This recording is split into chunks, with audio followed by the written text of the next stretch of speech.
Saúde os irmãos na graça, na paz do Senhor Jesus, amém? Vamos abrir nossas Bíblias em Romanos, capítulo 12, Romanos 12, versículos 1 e 2, amém? Diz assim a palavra de Deus, Romanos 12, 1 e 2: Rogo-vos, pois, irmãos, pelas misericórdias de Deus, que apresenteis o vosso corpo por sacrifício vivo, santo e agradável a Deus, que é o vosso culto racional. E não vos conformeis com este século, mas transformai-vos pela renovação da vossa mente, para que experimenteis qual seja a boa, agradável e perfeita vontade de Deus. Amém? Vamos orar, feche os olhos comigo. Senhor Deus e Pai, nós te agradecemos, Senhor, por estarmos aqui reunidos em Teu nome, Pai. Nós te agradecemos pela Tua palavra lida e lhe pedimos, Senhor, que o Senhor nos ilumine para que possamos compreender a Tua palavra. O Senhor esteja conosco, nos dando sabedoria e entendimento, que Teu Santo Espírito nos entregue a mensagem que o Senhor tem preparado aos nossos corações nesta manhã. Em nome de Jesus Cristo, Seu Filho amado, nós lhe pedimos e agradecemos. Amém. Nossa lição vem de uma série que é chamada de Imperativos da Vida Cristã. E ele vem falar alguns questionamentos, né? E o de hoje, aqui, baseado em Romanos 12, versículos 1 e 2, é sobre secularização. Alguém que já ouviu esse termo? Secularização? Então os irmãos vão saber aí, dá uma dicasinha aí. Quando a gente fala de secularização na igreja, seria mais ou menos o que? Assim, rapidamente, só uma palavra.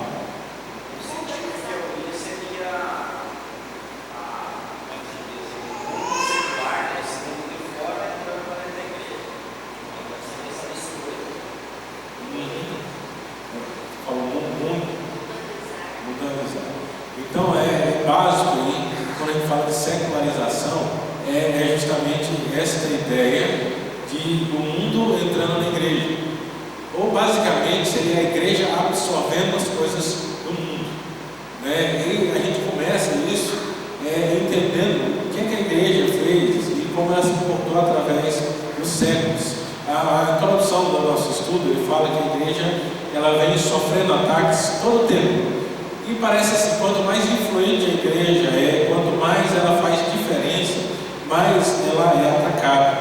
E nesse decorrer, nesse andamento, acontece que muitas pessoas elas acabam esmorecendo, acabam se cansando, acabam, como é que podemos dizer uma palavra mais simples? Muitas pessoas acabam um pouco se desiludindo com a igreja. Nós vamos ver isso um pouquinho mais à frente, para nós discorrermos melhor. Mas o que acontece é que nós estamos no mundo, e nosso Senhor Jesus Cristo falou a respeito disso. Nós estamos, mas nós não pertencemos ao mundo. Agora a dificuldade grande é justamente nós entendermos como é que nós podemos estar no mundo sem pertencer ao mundo.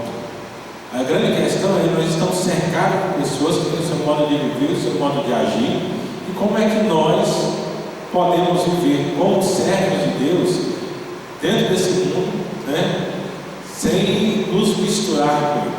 A primeira coisa que ele traz aqui, que seria o primeiro ponto, é o que é secularização.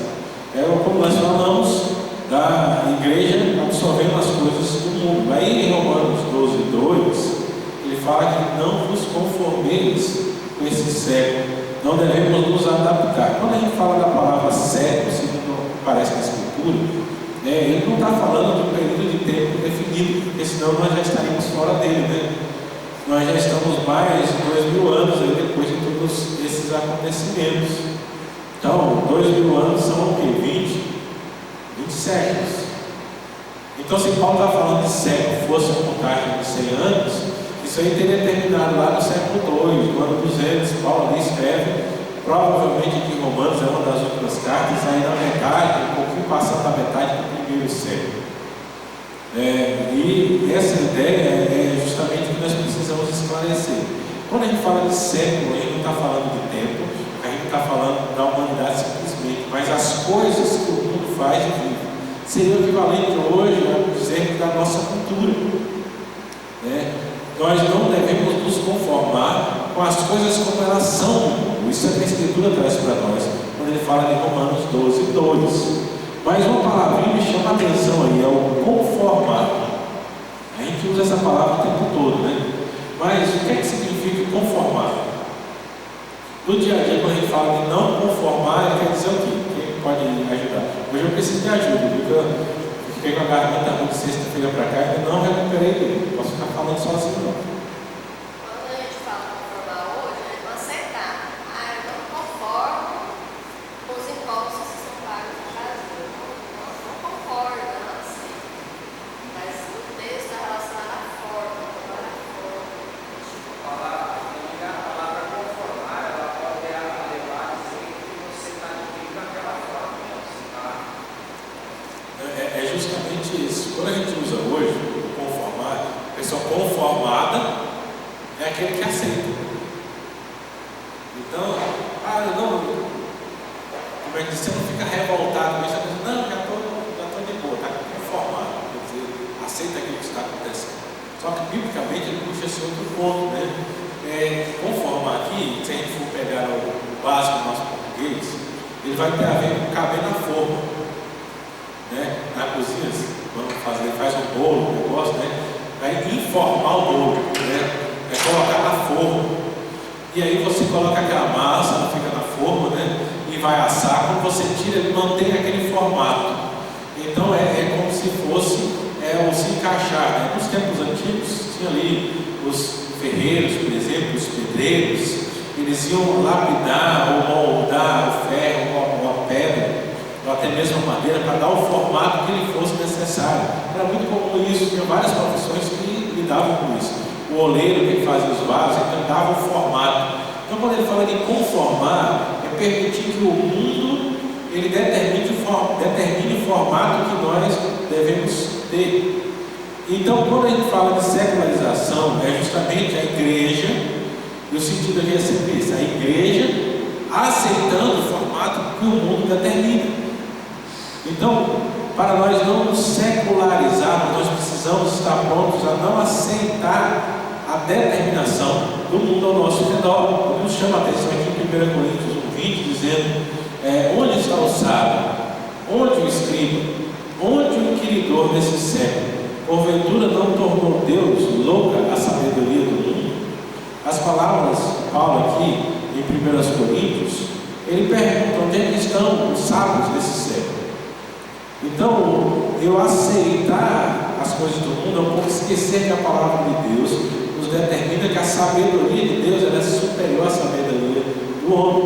O outro texto que traz aqui é 2 Coríntios 4:4. Diz que o Deus desse século cegou o entendimento dos incrédulos para que não respondesse à luz do Evangelho da glória de Cristo, o qual é a imagem de Deus. Então nós temos um mundo ao nosso redor que ele não consegue enxergar as coisas de Deus. Então eu aceitar a forma que o mundo anda, eu estou aceitando a perspectiva, uma cosmovisão, uma visão de mundo daqueles que não conhecem a Deus. E aqui é o grande problema, a secularização é aceitar isso, mas hoje parece que a igreja, depois de um determinado tempo, ela tem procurado ter paz. E escapando até das palavras, são umas frases atribuídas a Martim Lutero, ele diz assim, que a verdade deve ser dita com amor, mas o amor não pode impedir de dizer a verdade. Então, o mundo ele tenta vender uma paz, só que a paz do mundo ele implica que a gente deixe de ser quem a gente é. Então o mundo ele acha um crente legal se você é um crente que não faz nada contra aquilo que ele está praticando. Se você não se pronuncia, se você não abre a boca. Então, se você aceita a demanda do mundo dizer que a religião é algo particular e não deve ser público, aí você está legal, aí você está conformado, aí o mundo lhe aceita. Mas se você não aceita essa visão, aí você é um cara retrógrado, você é uma pessoa que está presa a tradições e tradicionalismos, né? Dogmas, até pegar essa palavra dogma e transformar numa palavra negativa. O dogma nunca foi uma palavra negativa. Dogmas, na verdade, são verdades às quais nós acreditamos. Então, acreditar que Jesus é o Filho de Deus é um dogma. Dogma no sentido que nós cremos. E isso não carece de alguém vir para confirmar ou outro aceitar. Para mim, esta é a verdade. E a Escritura nos chama justamente isso. Lembrando hoje, falando sobre o dia da Bíblia, né? A Escritura é justamente algo que nos diz o que é a vontade de Deus. E não há negociação sobre isso. Mas quando nós começamos a negociar para estarmos bem, quando a igreja começa a buscar aceitação, aí é que nós estamos abrindo a porta para a secularização da igreja. Então, o segundo ponto aqui ele fala assim: tendo o problema identificado, nós precisamos fazer o quê? O presente século tem maneiras peculiares de enxergar a vida próxima de Deus. São visões equivocadas, características de um mundo inimigo do Criador. O que causa surpresa é ver essas visões distorcidas dentro da igreja. Então nós temos aí muitos pensamentos que não são da igreja, mas têm entrado na igreja, justamente pela falta de nós meditarmos na palavra de Deus. A Bíblia, por causa de sua santificação, a igreja é vista sempre em constante oposição ao mundo. A igreja, ela está em oposição ao mundo. Aqui nós temos aqui 1 Coríntios, não, esse aqui nós já lemos. Tiago 1, 27. Tiago 27 diz assim: a religião pura e sem mácula para com o nosso Deus e Pai é esta: visitar os órfãos e as viúvas nas suas tribulações e assim mesmo guardar incontaminado do mundo. Tiago vai falar aí no final do versículo, né? Guardar incontaminado do mundo. É santificação, o processo de santificação é um processo pelo qual nós nos separamos. A palavra santificar significa separar. Quando a Bíblia chama a igreja de santos que estão sobre a terra, quer dizer que nós somos separados por Deus. O grande problema é justamente quando a gente não quer ficar separado. E esse é o problema da igreja moderna. Eu falo igreja moderna, vamos delimitar, porque muita coisa é igreja moderna. Eu sinto assim, para o nosso contexto como igreja presbiteriana, são coisas que surgiram aí nos últimos 30 anos, mais ou menos, segundo a minha análise. Então a ideia é parecer. Hoje nós temos igrejas que querem oferecer, não, hoje a gente tem que fazer assim, a linguagem tem que ser diferente, nós queremos ser aceitos. O mercado do mundo, incluindo aí a música, ele tem incluído o evangelho como nicho de mercado. Você hoje vai na internet e você tem vários humoristas que abordam temas cristãos. Eles estão lá, eles são um nicho de humor. Você tem a música, né? Que eu acredito que a pandemia e o pós-pandemia, ele tirou muito daquilo que estava sendo construído, mas nós tínhamos um apelo muito grande para as músicas gospel. O gospel se tornou um nicho de mercado aceito. Programas na Globo sobre como se fosse o Oscar da música gospel brasileira, e aí a gente achando aquilo muitas vezes o máximo, que a gente fala, não, agora nós estamos na Globo, nós estamos na grande mídia, quando na verdade o que a gente pode perceber é que isso é um desserviço à igreja. Mas hoje a gente falar isso é algo que pega mal, porque as pessoas elas veem e querem que a igreja ocupe o seu lugar. Nós olhamos para a igreja e a gente acha que a igreja está no melhor momento do mundo, quando na verdade nós estamos em um dos piores momentos do mundo. Quando a igreja começa a se preocupar em ser vista e aceita pelo mundo, é quando nós vamos deixar o nosso processo de santificação um pouco de lado.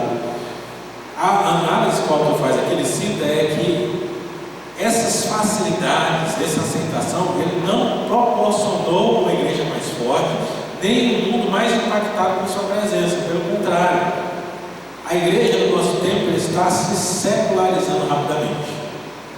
Hoje nós vemos muitas igrejas por aí, são várias, todos os nomes e todos os tipos. Às vezes elas estão cheias, mas o que nós mais vemos são igrejas que, apesar de ter muita gente que diz crer em Deus, mas são igrejas que as pessoas elas dizem crer em Deus no domingo, mas na segunda-feira elas vivem Elas fazem a mesma coisa que o mundo faz. Exemplo do que nós vimos estudando lá em 1 Coríntios, são pessoas que, muitas vezes, crentes que fazem coisas que até para o mundo são coisas que são reprováveis. Mas por que isso? Porque a igreja se deixou secularizar. O Evangelho se tornou um amontoado de facilidades e verdades eternas se diluíram em chavões que podem ser encontrados nas palavras de qualquer guru de autoajuda. Hoje nós vemos aí muita coisa que aparece na mídia e o pessoal pega, são pregações de autoajuda, as pessoas querem ouvir algo e fala ao seu coração, só que falar ao coração é aquilo que se encaixa lá na palavra de Deus, lá em Tiago, em Timóteo, quando ele fala que nos últimos tempos as pessoas procurarão e se cercarão de mestres e falarão coisas que são agradáveis aos seus ouvidos, né? Ele fala que falam coceira nos seus ouvidos. Já sentiu coceira no ouvido? Às vezes um som, quando alguém vai falar alguma coisa muito perto, assim, aí dá aquela coceira, daquele arrepio, é uma sensação assim, que não é uma sensação ruim quando ele fala, é algo que parece assim, que está indo no emocional direto, é isso que ele está falando. Então, a secularização é justamente nós buscarmos isso. Então a gente busca o coração, só que o coração do homem é enganoso e desesperadamente corrupto. A igreja secularizada, ela está interessada em apresentar aos homens um Deus que faz tudo, mas não requer obediência ou maiores comprometimentos. Então, o primeiro sinal da secularização, tendo identificado o problema, quando nós vemos uma igreja onde não há exigência, e essa é a igreja que está em moda hoje, né? A igreja light, leve, mas quando não há nenhuma obediência, quando as pessoas não procuram agradar a Deus, e onde se pode tudo, se faz tudo, é justamente onde o mundo entrou na igreja. E nessa igreja ela falta o Deus verdadeiro, porque o Deus verdadeiro ele é amor, mas segundo a palavra também é fogo destruído. Então não dá para ter um evangelho onde não há compromisso, onde não há responsabilidade. Esse evangelho se torna falso. E mesmo em todos os lugares, há muitas pessoas dentro de ambientes cristãos que estão procurando justamente isso. É como eu falo aqui na igreja, já falei em alguns estudos, eu chamo o cristão de alta manutenção. São pessoas que elas querem as facilidades. Então, é aquela pessoa que acha que tem que ser procurada o tempo todo. São pessoas que qualquer coisinha se afastam da igreja. E aí tem que a igreja ir lá atrás, porque não foi, não me visitou, isso, aquilo, mas é um comportamento já recorrente muitas vezes. Né? São pessoas que não estão interessadas no Evangelho, eles não estão interessadas no sacrifício do Evangelho, mas eles querem que os outros façam por eles. E esse é um pensamento mundano. É o mundo que é assim, é o mundo que quer ser reconhecido. A palavra nos chama o quê? Negue-se a si mesmo, tome a sua cruz e siga-me. O siga-me de Jesus ele inclui desafios e sofrimento. Mas quando nós achamos que o sofrimento é algo que eu não mereço, eu estou me julgando muito maior do que aquilo que a palavra de Deus me julga. E isso é um pensamento mundano. Eu vejo que as igrejas, terminando aqui sobre esse problema identificado com o humanismo, ele fala que hoje as igrejas estão movidas por estratégia de marketing das empresas, soluções de pesquisa de mercado, e essas coisas têm tomado conta da igreja. Quantas vezes eu já ouvi algo assim que me entristece o coração, porque algo que eu ouvia lá 20 anos atrás, 30 anos atrás, a gente ouvia as pessoas falando sobre algumas igrejas que faziam esse tipo de coisa, mas hoje nós vemos que ainda está vindo algo que tem coisas que eu olho lá para trás, eu acho que a gente já deveria ter aprendido, mas eu vejo que nós somos cíclicos. Tem coisa que foi ensinada lá atrás e hoje a gente tem que ensinar de novo, porque parece que as pessoas esqueceram. Né? São igrejas que muitas vezes ficam preocupadas com o que é pregado. Não, pastor, não prega sobre isso aqui não prega sobre aquilo não. Pessoas que ficam constantes em procurar motivos para qualquer tipo de exposição, que acham que parte da Bíblia tem que tomar um certo cuidado e não devem ser falados. A gente precisa tomar muito cuidado com isso, porque isso é uma técnica, uma estratégia de marketing. Né? Eu me lembro de trabalhando uma vez na igreja, tinha um jovem muito interessado, e ele mexeu com essa parte, ele era ele mexia nessa parte, eles faziam um trabalho muito interessante nas redes sociais da igreja. Só que uma coisa que a gente sempre sentava com maturidade cristã para discutir é até onde eu posso usar a técnica do marketing para poder atrair as pessoas e até onde eu não vou estar vendendo o evangelho que é mentiroso. E alegrava meu coração, porque ele tinha realmente essa preocupação. Eu sabia que tinha coisa, eu vou fazer isso aqui que vai bombar. Mas qual a mensagem que eu estou passando? Porque ele tinha entendido que o evangelho é uma mensagem diferente. Ele não é uma mensagem do amor. Se a gente quisesse encher de gente aqui, isso é fácil, a mensagem que pode ser dita, há técnicas que podem ser usadas. Mas para usar muitas coisas do marketing que o mundo usa, a gente muitas vezes tem que abandonar nossa confessionalidade. Porque o que as pessoas querem ouvir? Elas querem ouvir que há um Jesus maravilhoso, que ama e não vai ficar zangado com nada que ela faz. Isso é uma mentira. Só que muitas igrejas têm vendido a mentira para poder encher de gente. E aí nas palavras, essa eu não vou lembrar o nome do autor, um escritor reformado, ele dizia o seguinte: quando nós usamos meios carnais para atrair homens carnais para dentro da igreja, a igreja constantemente vai estar se renovando a igreja carnal para mantê-los ali, porque eles não foram trazidos pelo Espírito Santo. Então, é preciso observar muito isso. O problema está identificado. Agora, o que ele implica para nós? O terceiro ponto aqui da lição, ele fala sobre relevância. A grande questão é que as pessoas começaram a criar um discurso de que a igreja perdeu a sua relevância. Isso que eu tenho certeza que você já deve ter ouvido. A igreja está perdendo a relevância, a igreja não é mais do que era. E aí, para muitos, a solução que é, não, a gente precisa, a igreja ela precisa investir em ação social. Então, nós precisamos fazer alguma coisa para impactar a nossa sociedade. E aí vem aquela responsabilidade da igreja, dizer, não, a igreja ela precisa ser, meio assim, na visão político-governamental de hoje, a igreja ela tinha que ser uma entidade que prestasse um serviço à comunidade. E aí o pessoal vai louvar muitas igrejas, a igreja tal tem um trabalho maravilhoso com isso. A outra tem um trabalho que acolhe pessoas como dependência química. A igreja tal, ela atende moradores de rua. E eles tratam isso que é tudo muito bom e tudo muito louvável. A gente tem que prestar atenção. O que eles estão buscando com isso? Muitas igrejas têm buscado com isso demonstrar uma relevância.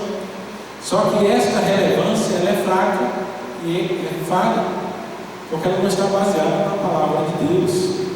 Então se busca uma relevância naquilo que não é a palavra, mas se esquece do restante. Eu me lembro como pastor, isso deve ter uns 20 anos mais ou menos. Nós estávamos numa conferência do presbitério falando sobre ação social, e tinha algumas igrejas que tinham determinados trabalhos. E é interessante que o pastor contou uma história lá da igreja, que tinha uma igreja lá em Brasília, ela ficava, e lá tem essas áreas de igreja que a gente chamava, né? São alguns locais que geralmente são igrejas ou entidades religiosas. Então não era incomum você ter uma igreja que estava num terreno aqui, que era um terreno destinado para essa entidade religiosa, só que do lado dela tinha um centro espírita, por exemplo. E essa igreja ela distribuía uma sopa para os necessitados. É um negócio que era muito bom. Eu costumo falar que hoje a gente perdeu a relevância desse tipo de coisa, porque hoje as pessoas acham que isso é obrigação. Quando elas não entendiam que não era obrigação, elas entendiam o amor da igreja em fazer isso. Hoje eles já não entendem mais isso. Então não tem gratidão nenhuma, então não faz sentido para nós. Mas eles distribuíram e chegavam e ficavam lá e estavam entregando. Eles entregavam a sopa, ia ao folheto junto, orava pela pessoa, falava do evangelho para a pessoa. E aí chegou alguém lá, um sujeito, já naquele tempo tinha, hoje isso é a maioria, mas naquele tempo não era tanto. Morador de rua chegou, eu vim aqui por causa da sopa, eu não quero saber de Bíblia não. E aí, quem estava ali, o pastor que estava ali responsável, falou, não, tá bom. Só que é o seguinte, aqui a gente tem sopa e tem Bíblia. Se você não quer Bíblia, então tem um centro espírita aqui do lado, eles dão só a sopa, então você vai para lá. Porque aqui a gente está entregando a sopa e Bíblia. Hoje você falar isso seria algo que seria crucificado. Não, mas não pode isso e tal. Mas a gente tem que ter a noção da nossa responsabilidade. fazer o tipo de ação que fazer, os espíritas fazem isso. E fazem melhor do que nós. Por quê? Porque eles acham que isso depende da sua próxima vida, né? Eles acreditam assim, né? Que ele vive aqui, aí vai morrer, aí ele volta de novo, porque ele não fez coisas boas o suficiente. Então, o espírito é meio uma arminiana avançado. É que ele acha que ele vai conquistar a salvação dele. Mas para ele não tem só uma vida para isso, né? Então, ele vai ter outras chances para isso. Então, quando ele está fazendo isso para poder voltar melhor.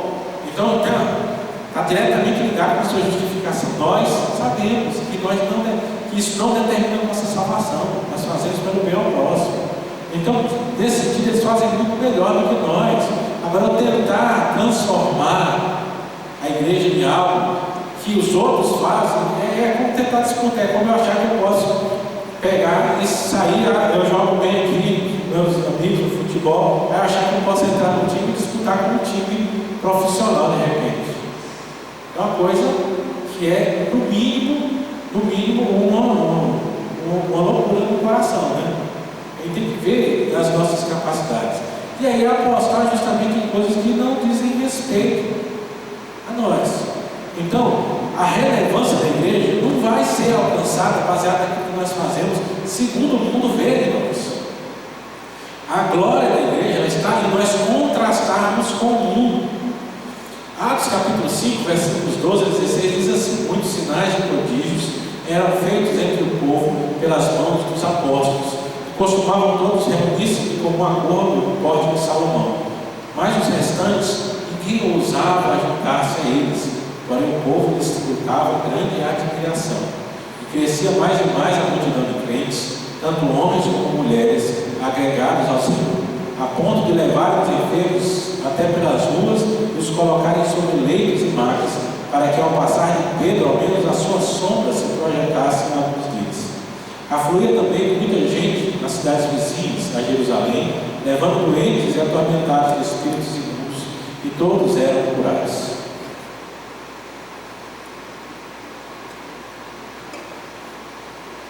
Acho interessante quando a gente lê esse texto de Atos, o pessoal se concentra muito quando fala dos milagres, sinais, prodígios, doentes, a sombra, né? Eles colocavam que as pessoas eram curadas quando a sombra dos apóstolos passava. Mas eles se esquecem do que? Olha no começo, a igreja se reunia, o pórtico de Salomão, as portas que davam entradas para o templo, eles eram nomeadas. Então, nesse pátio externo, o sacrifício era mais lá dentro. Então, a igreja se reunia ali, era uma dessas entradas, eles ficavam ali e estudavam, falavam da palavra e meditavam na palavra ali em lugar público. E diz que as pessoas olhavam, mas eles tinham medo de se juntar a eles. Hoje, se for para o marketing, hoje vai dizer: olha, a gente precisa quebrar esse medo aqui. Isso aqui está fazendo mal para a igreja, mas eles não entenderam. O medo das pessoas é porque eles viram que a igreja era diferente. Eles olhavam e viam aquilo como algo que precisava ser visto, precisava ser pensado. Eles olhavam e diziam: não, eu não sou como essas pessoas. E é justamente na diferença que a igreja faz a sua relevância. A igreja ela sempre foi relevante por ser diferente. No tempo dos grandes avivamentos, quando a igreja mais expandia, só nós estudarmos a história da igreja, nós vamos perceber que a igreja ela mais cresceu quando ela foi diferente do mundo. Não era ser igual, mas hoje, o que é que o mundo está dizendo? Que nós precisamos ser iguais. O mundo não quer uma igreja que fale diferente dele, o mundo não quer uma igreja que se vista diferente dele, ele não quer uma igreja que age diferente dele. Só que quando a gente se torna igual, a gente vai viver as coisas que o mundo vive. Só que o mundo, como faz o que ele é próprio, ele vive bem melhor que a gente. Então nós nunca vamos nos destacar fazendo aquilo que eles fazem, só que eles fazem melhor do que nós. E ainda vamos desfigurar. Olha, João 7,7, o Senhor diz assim: não pode o mundo odiar-vos, mas a mim me odeia, porque eu dou testemunho a seu respeito e que as suas obras são más. O mundo odeia a igreja a partir do momento que a igreja testemunha que as obras do mundo são más. Como é que a gente testemunha isso? A gente testemunha quando nós confrontamos, mas nós testemunhamos também também quando nós vivemos. E aí é o grande problema da secularização.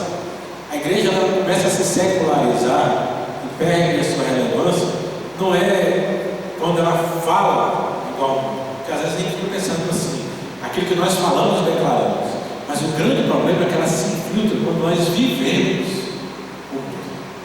E muitas vezes a gente está vivendo as coisas do mundo e nem tem percebido. Os avivamentos, eles historicamente foram iniciados quando a igreja assumiu um papel relevante no mundo, vivendo diferente do mundo. 1 Pedro, capítulo 2, versículos 11 e 12 diz: Amados, exorto-vos como peregrinos e forasteiros que sois, a vos absterdes das paixões carnais que fazem guerra contra a alma, mantendo exemplar o vosso procedimento no meio dos gentios, para que naquilo que falam contra vós outros, como de malfeitores, observando-vos em vossas boas obras, glorifiquem ao vosso Pai que está no céu. 1 Coríntios 4,16: Admoestem-vos, portanto, que sejais meus imitadores. Nós somos feitos em Cristo Jesus para nos assemelharmos a Cristo. Efésios 2,10 ele diz aqui: pois somos feitura dele, criado em Cristo Jesus para boas obras, as quais Deus de antemão preparou para que andássemos nela. Então a igreja ela vai ser relevante quando ela for diferente. Quando a gente olha a história da igreja, nós temos John Knox, criador do presbiterianismo na Escócia, que eu não me lembro agora exatamente o nome, mas é um filme que fala sobre as duas rainhas, né? Que é a rainha da Inglaterra e a rainha da Escócia. E nessa tentativa, porque a Inglaterra tentou conquistar a Escócia o tempo todo para que tivesse um rei só. Isso nunca aconteceu, né? Na história da Inglaterra só há um rei sobre a Inglaterra e a Escócia por causa de um rei escocês que, por ser aparentado ser primo, e na morte da rainha, se não me engano foi a rainha Elizabeth I, sem haver sucessão, o seu primo, que era um parente direto, mas que era também rei da Escócia, ele unificou os dois tronos. Mas a Inglaterra nunca conseguiu conquistar a Escócia. Mas nos tempos de John Knox, quando o negócio começava a pegar e os católicos ali, queriam dominar sobre a Escócia, um dos opositores da realeza era John Knox, a ponto de a rainha da Inglaterra dizer que tinha mais medo do exército, tinha mais medo das orações de John Knox do que do exército inimigo. Então alguém que confrontava, se posicionava contra. A igreja se tornou grande quando ela colocou o pé e agiu como deve agir. A igreja é chamada para ser a voz de Deus no mundo. Agora, a voz de Deus ela não é uma voz mansa. Os profetas sempre profetizaram dizendo: assim diz o Senhor. Não era algo dizer assim: vamos ver, não tem rodeios, mas é uma distinção necessária, conforme nós lemos lá em Romanos 12:2, né? Não vos conformeis com esse século. Ele vai citar aqui o que nós já falamos, que conformar é tomar a forma. Nós não devemos tomar a forma do mundo, mas ter a forma de Deus. A distinção é necessária, porque hoje não se exige mais qualquer mudança visível dos filhos de Deus. Com a admissão do conceito de que a essência pode estar presente sem ser vista, a igreja comprou a ideia de que é possível ser crente sem qualquer mudança aparente. Lá em Malaquias 13 a 18, o Senhor chama a nossa atenção. Já Israel falava disso. As vossas palavras foram duras para mim, diz o Senhor, mas vós dizeis: o que temos falado contra ti? Vós dizeis: inútil é servir a Deus. Que nos aproveita e temos cuidado de guardar os seus preceitos e andar no luto diante do Senhor, Deus dos exércitos. Ora, pois nós reputamos por felizes os soberbos, também os que cometem impiedade e prosperam. Sim, eles tentam ao Senhor e escapam. Então os que temiam ao Senhor falavam uns aos outros. O Senhor atentava e ouvia. Havia um memorial escrito diante dele para os que temem ao Senhor e para os que lembram o Senhor. Eles serão para mim particular tesouro naquele dia que preparei, diz o Senhor dos exércitos. Poupá-lo-eis como um homem poupa aos filhos que o servem. Então vereis outra vez a diferença entre o justo e o perverso, entre o que serve a Deus e o que não serve a Deus. Malaquias chama aqui a atenção de que o povo lá em Israel, lá atrás, ele já estava assim: não, são os descrentes que são felizes. E muitas vezes nós somos tentados a isso.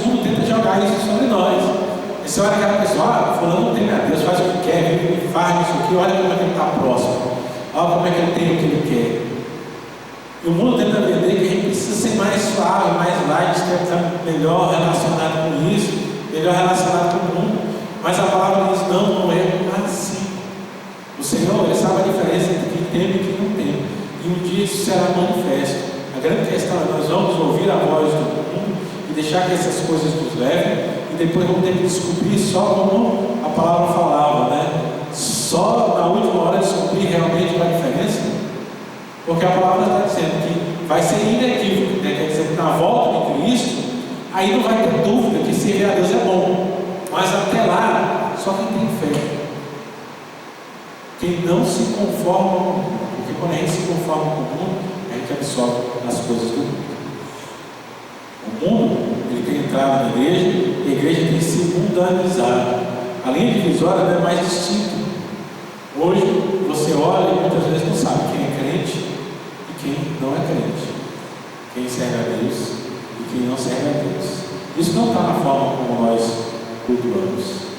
Muitas vezes está cultuando bonitinho aqui, mas está na forma como nós vivemos o nosso dia a dia.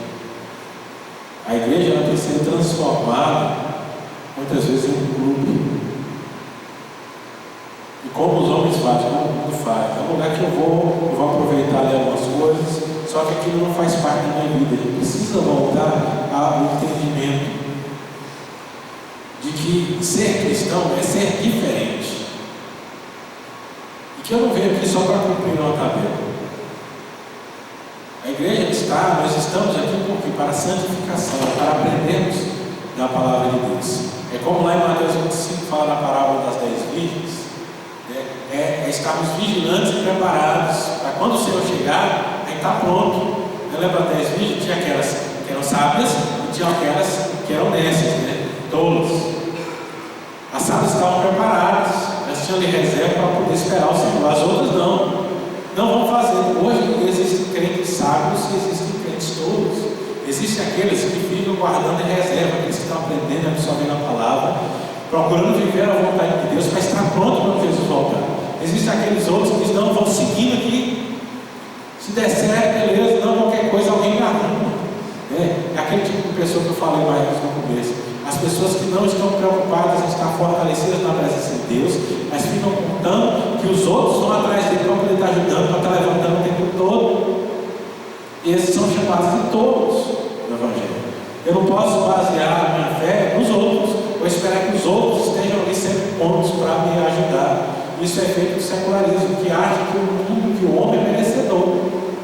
Não, eu sou merecedor. As pessoas têm que. A gente acha que tudo que vai fazer, não, as pessoas têm que entender. A gente quer que o nosso lado seja entendido, mas a gente não quer entender o lado dos outros. Nós não entendemos que tudo que nós fazemos com o povo de Deus é algo que faz parte de nós. E se não faz parte de nós, é porque nós estamos nos secularizando. É preciso trazer, mais uma vez, a lei do instinto. Entre os efeitos do secularismo, vem a pressão do mundo para que a igreja seja semelhante a ele.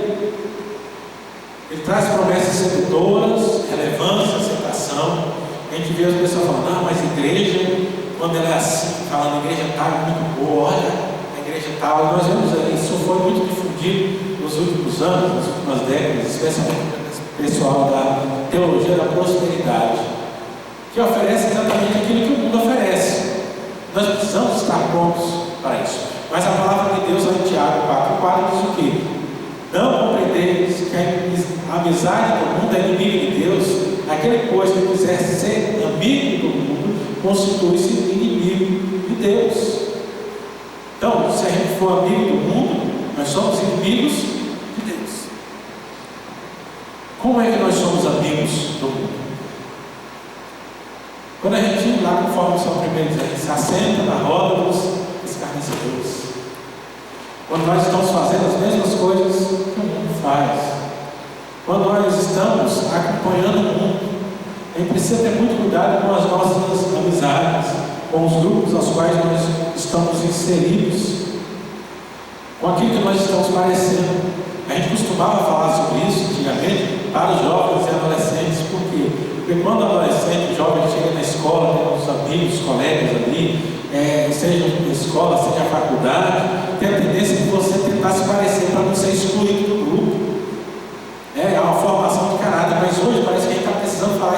adultos também. Tem muito adulto cristão que está andando no grupo, ele quer ser aceito.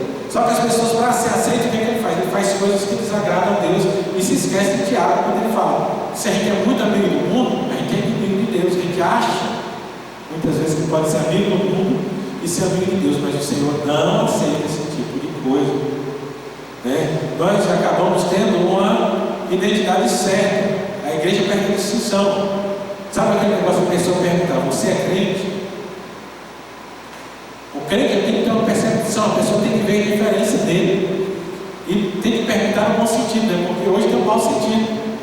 Quando a pessoa vem fazendo alguma coisa, diz: mas você disse que é crente, é tipo assim, você dizendo que é crente faz isso aí está errado, isso aí não é o que a gente quer. É preciso que as pessoas olhem e percebam que nós somos crentes por aquilo que a gente faz de bom, conforme a gente leu lá atrás, né?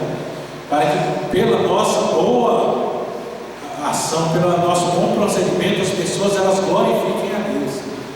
Mas hoje o que é que nós temos? São muitos crentes que, quando as pessoas veem o procedimento dele, ao invés de glorificar a Deus, eles falam mal do Evangelho.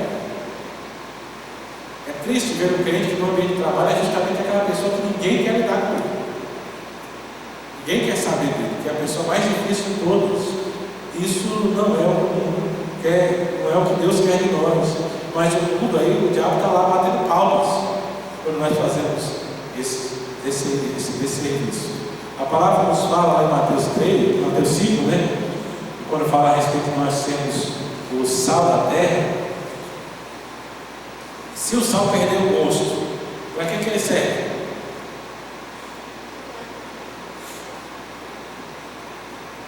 Isso me lembra uma vez, eu estava vendo o pessoal, sabe, aquele negócio de distrair na internet. O pessoal fala que o supra-sumo do negócio é você ler os comentários. E aí tem uma página que falava só sobre comentário, né? Sabe aquele quando você vai num lugar que tem página na internet, aí depois você recebe uma mensagem para você fazer uma avaliação do lugar. E aí tem um sujeito que foi numa pastelaria, sabe aquele pastel caldo de cana. E lá nas reclamações o sujeito foi lá colocar e disse: não, o caldo de cana estava doce demais. E aí o sujeito respondeu: é caldo de cana. Quer que eu vou tirar o açúcar da cana? E aí eu leio sobre o sal, às vezes tem gente assim, parece que o mundo está assim: não, você é sal da terra, mas você está salgado demais. Mas a função do sal é ser salgado. O pessoal quer que a gente seja menos sal. Eles não pode ser sal demais. Mas a gente é tão pouco no meio do mundo que se a gente perder o sabor, a gente não vai fazer efeito nenhum. Essa é a função, e muitas vezes a gente está na igreja igual o cara que está reclamando do caldo de cana ser doce. O caldo de cana é doce, porque a cana é doce. O cristão ele tem que fazer diferença porque ele é cristão. Ele não pode diluir a sua diferença. E a gente vai para um negócio que eu acho interessante. Você sabia que as frutas que a gente come, nenhuma delas, elas são nativas da natureza, nenhuma delas fala assim no geral. Nada daqui. Você vai no mercado, você compra o quê? Muitas vezes você compra banana, maçã, né? Nenhuma fruta dessa é natural do Brasil. A manga, que é o que você mais encontra em qualquer interior, ela não é natural do Brasil. O Brasil não tinha manga. A banana, como nós comemos, ela não é natural da natureza. Na natureza ela seria totalmente diferente e a gente não aproveita. Então alguém comentando dizendo que a pessoa acha que vai chegar no meio do mato e vai achar banana, maçã, não tem nada disso. As frutas que são nativas, que são naturais mesmo, que não foram modificadas geneticamente, são aquelas que nem todo mundo gosta de comer. Eu costumo citar, no Cerrado, são aquelas que a gente acha gosto forte demais. É tipo um piqui, né? Apesar que um dia eu estava lendo que o piqui que a gente come hoje, ele já teve umas modificações, ele não é exatamente como ele é. Mas você vai pegar ali, por exemplo, um jatobá. Quem já comeu jatobá aqui? Não é todo mundo que gosta. O pessoal acha que jatobá é o quê? É forte demais. Então, essas frutas que são nativas, elas são fortes demais. As comerciais, o que eles fizeram? Eles foram cruzando, modificaram. Para quê? Para ficar mais suave, para ficar mais palatável. Mas o que vem natural, ele é forte. Você pega, por exemplo, o cupuaçu. Tem gente que não gosta, é algo mais forte. Lá na região nossa, lá não sei se por aqui tem o araticum, né? É tipo como se fosse uma pinha assim, mas o gosto é muito forte, nem todo mundo dá conta.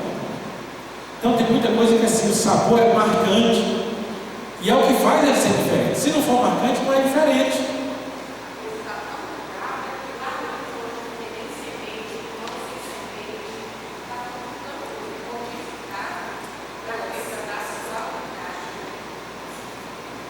Eu lembro que a gente pega e às vezes a gente reclama do que é natural. Mas você pegar uma laranja, lá no interior tem aquela laranja que a gente chama meio da terra.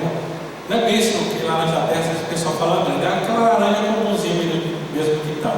Aquela laranjinha pequenininha, só que cada laranja tem umas 30 sementes dentro dela. Aí quem acha mais, não, eu não gosto de chupar essa laranja, porque ela tem muita semente. A gente foi tão acostumado com a facilidade, e essa facilidade é impregnada no Evangelho. A gente quer um Evangelho mais fácil, mais palatável. Mas se a gente não fizer diferença, se a gente não procurar as coisas de Deus, se a gente não seguir a orientação de Cristo, a gente não vai fazer diferença nenhuma. A igreja ela tem sido vista como irrelevante, justamente porque a gente deixou de fazer aquilo que faz, a gente deixou de ser nós mesmos. Nós começamos a nos adaptar ao mundo. O planejamento estratégico, opinião de mercado, pesquisa, estratégias de mercado não são um fator que vão determinar o sucesso da igreja. O que determina o sucesso da igreja é a fidelidade aos preceitos do Senhor. O que faz a igreja ser uma organização de sucesso é ser um organismo saudável. Muitas vezes a gente quer fazer a igreja crescer, quer que a igreja exponha, só que a gente fica tentando ter estratégia.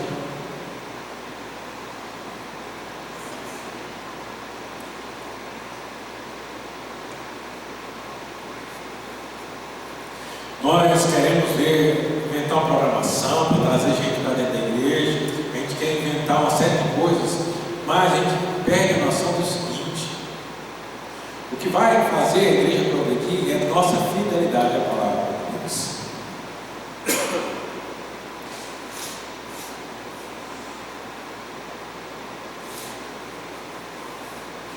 A palavra chama a nossa atenção a nós tratarmos essa desilusão institucional. Hoje as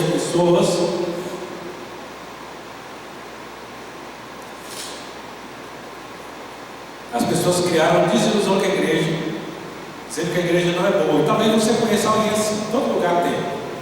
Aqui mesmo, conversando com os irmãos, eu já tive vontade de falar de pessoas, histórias talvez.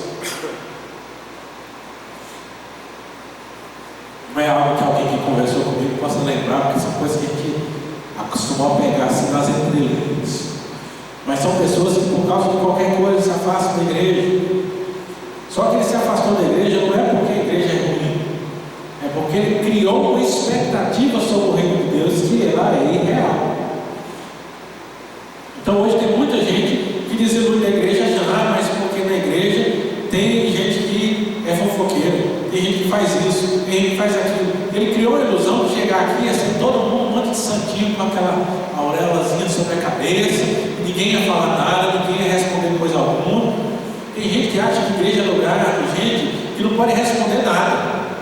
Então você pode ficar tocando, pressionando, e a pessoa não pode falar nada. São expectativas irreais. E nessas expectativas irreais, entre essas e muitas outras, as pessoas elas se iludem com a igreja. Aí vem falar que não estou aguentando mais, eu devia parar de ir para a igreja, mas a gente está pressionando a igreja, questionando a igreja por causa de uma expectativa que não é da igreja, é nossa. Quais são as expectativas do nosso Senhor? Jesus Cristo disse: negue-se a si mesmo, toma a sua cruz e siga. Sacrifício. O nosso Senhor ele falou que no mundo nós passaríamos por aflições, tem um ano para vencer o mundo. Ele disse que os inimigos do homem são os da própria casa. Então, o Evangelho nunca prometeu um mar de rosas para nós.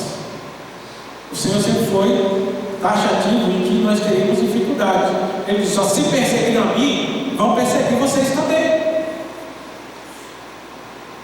Então tudo isso está na Escritura. Mas muitas vezes nós somos moldados pela expectativa irreal que nós mesmos criamos. Isso é a maior causa de briga em relacionamento, né? Eu tinha um professor, você vê como a verdade de Deus está em todo lugar. Eu tinha um professor que ele falava assim, que casamento é uma coisa complicada. Dizia, por quê? Porque diz que o homem casa esperando que a mulher não mude e a mulher casa pensando em mudar o marido. Então a gente cria uma expectativa sobre o outro que ela não é real. E aí quando o outro não corresponde à nossa expectativa, nós nos perdemos. Isso não é só relacionamento marido e mulher, não. Qualquer relacionamento. Relacionamento entre amigos, relacionamento entre irmãos da igreja. A gente fica esperando que o outro seja aquilo que ele nunca prometeu ser. E a gente não olha quem é, mas o que a gente quer que a pessoa seja. E depois nós nos desiludimos. Então a palavra nos chama a nos defender dessas ideias. Primeira coisa, resista os convites, pressões e apelos do mundo para termos forma com ele. Romanos 12, nós lemos, ele fala: renovai a vossa mente, não andei conforme esse século, né? Ofereceis o vosso corpo como sacrifício vivo, santo e agradável a Deus, que é o vosso culto racional. Efésios capítulo 6, versículos 10 a 13 diz: quanto ao mais, ser fortalecidos no Senhor e na força do seu poder, revestidos de toda a armadura de Deus, para poderes ficar firmes contra as ciladas do diabo, porque a nossa luta não é contra o sangue e a carne, e sim contra os principados e potestades, contra os dominadores desse mundo tenebroso, contra as forças espirituais do mal nas regiões celestiais. Portanto, tomai toda a armadura de Deus, para que possais resistir no dia mau, e depois de ter vencido tudo, permanecer inabalados. Então, como é que a gente faz isso? Nós precisamos resistir, porque a nossa luta não é contra a carne e sangue. Ultimamente, algo que eu tenho procurado falar com vários irmãos, e vale a pena falar aqui no grupo. A gente tem que parar de fazer guerra dentro da igreja. Isso também é secularismo. A nossa luta não é contra o outro. Se tem um irmão que me fez algo mal, se tem um irmão que faz alguma coisa que eu não concordo, a minha luta não é com ele. Eu não estou entendendo que quem está colocando isso aí no meio é o diabo. É o diabo que quer um brigando contra o outro para que o evangelho não progrida. Então, por isso Paulo fala, olha, a nossa luta não é contra a carne e sangue.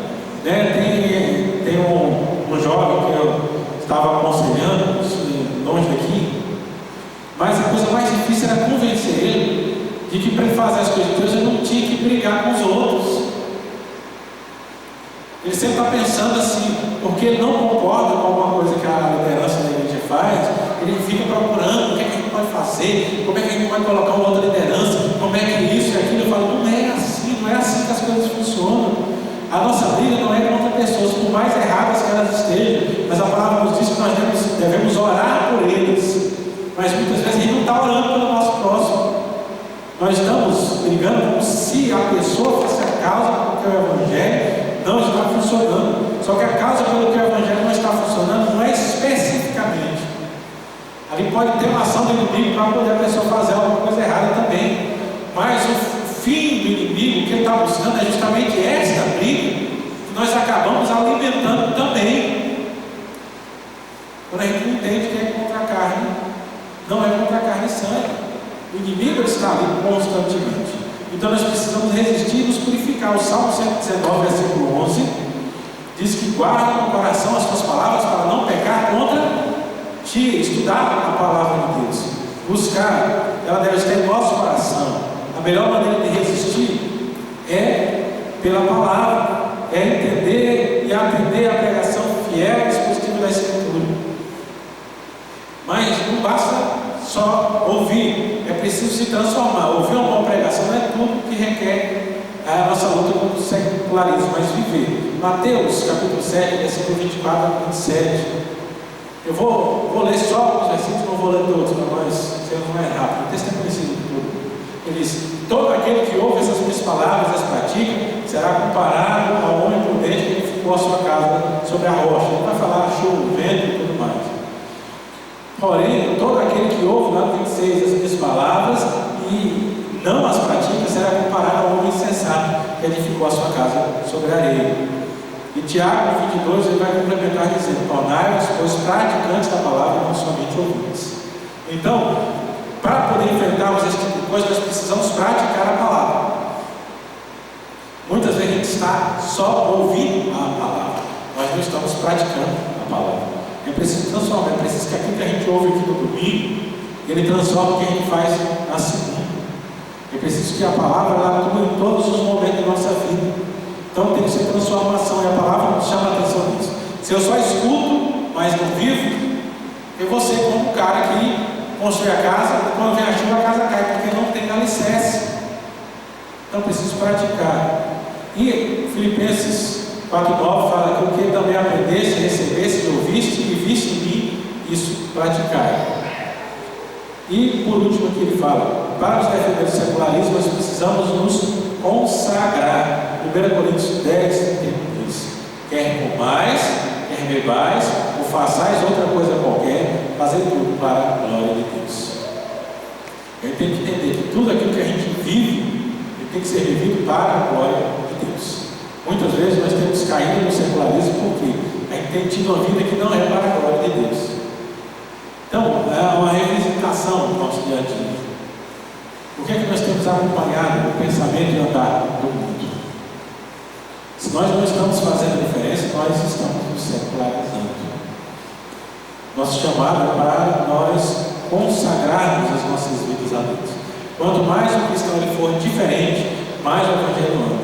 Então, antes de pensarmos em estruturas, em programas, antes de pensarmos em coisas que possam chamar a atenção, para que o evangelho ele seja próximo, para que ele cresça, nós precisamos viver o evangelho. É muito mais simples estar na raiz. Se a gente vive o evangelho, a palavra fala constantemente lá em Atos, especialmente no capítulo 2. Quando a gente vive o evangelho, dia a dia o Senhor acrescenta aqueles que vão sendo salvos. Então não é a gente que vai arrastar ninguém. Se a gente viver, naturalmente essas pessoas elas vão se aproximar do povo de Deus.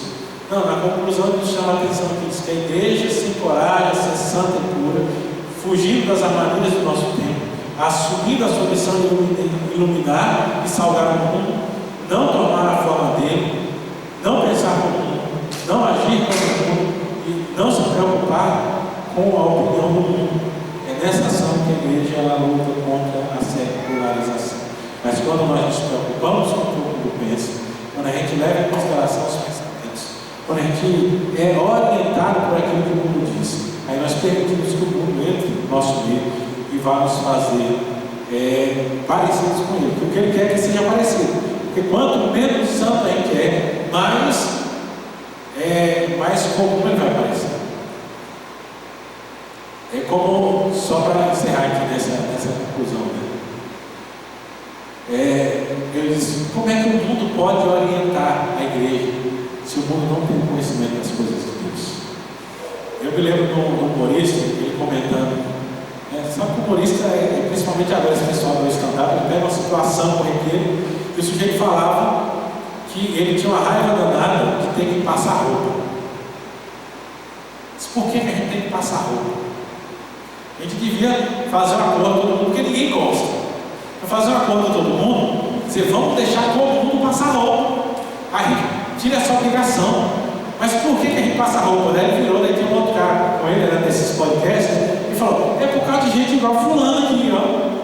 Que ele chega aqui com a roupa toda passadinha, toda bonitinha e tal, toda arrumadinha. Se a gente chegar para rodar do lado dele, a gente se sente mal. Então, para poder a gente ficar livre, a gente tem que começar a perseguir as pessoas igual a ele. Para ele parar de passar roupa, porque se ele parar, aí ninguém vai reparar que a gente está amarrotado. E aí, eu vi ali, isso é exatamente o pensamento do mundo. Para o mundo, o cristão, ele tem que parar de ser santo, ele tem que parar de fazer as coisas certas, ele tem que parar de demonstrar esse poder de Deus na sua vida. Porque se a gente não vive em santidade, eles vão parecer que são menos pecadores. Mas quanto mais santidade a igreja vive, quanto mais em santificação nós estamos, só de a gente estar presente, o mundo já parece pecador, então eles não gostam disso. Então eles vão sempre ir contra, eles vão sempre tentar nos convencer a não sermos assim. O mundo sempre vai tentar nos convencer a nós não fazermos as coisas de Deus que está certo. Quer dizer, não, você não precisa fazer isso.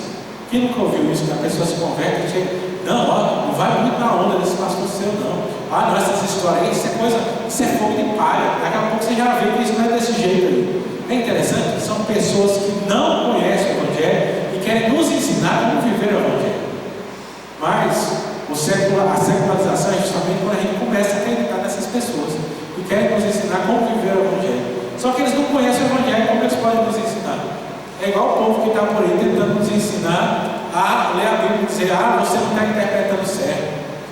Uma vez eu estava vendo uma discussão na internet, né? E você vê como é interessante.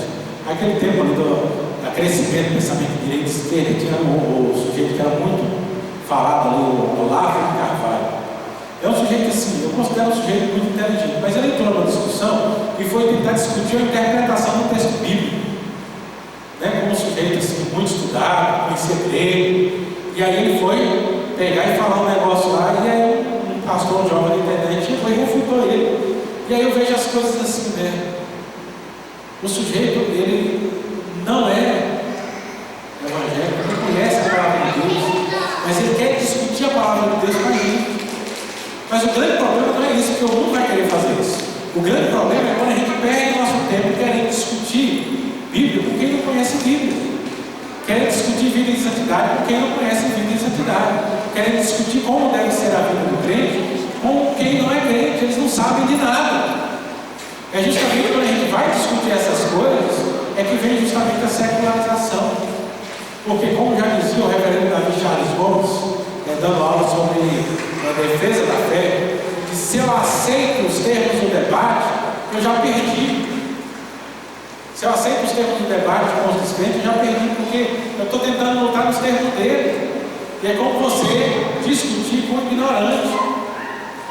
Você pode ser muito inteligente, mas ele é mais ignorante. Se você vai para o campo da ignorância com ele, ele tem muito mais experiência de ignorância do que você. Assim é o descrente. Se você quer discutir o Evangelho, não vai adiantar, porque ele tem muito mais tempo de tentar negar o Evangelho do que você. Ele vai ter muito mais argumentos sobre isso.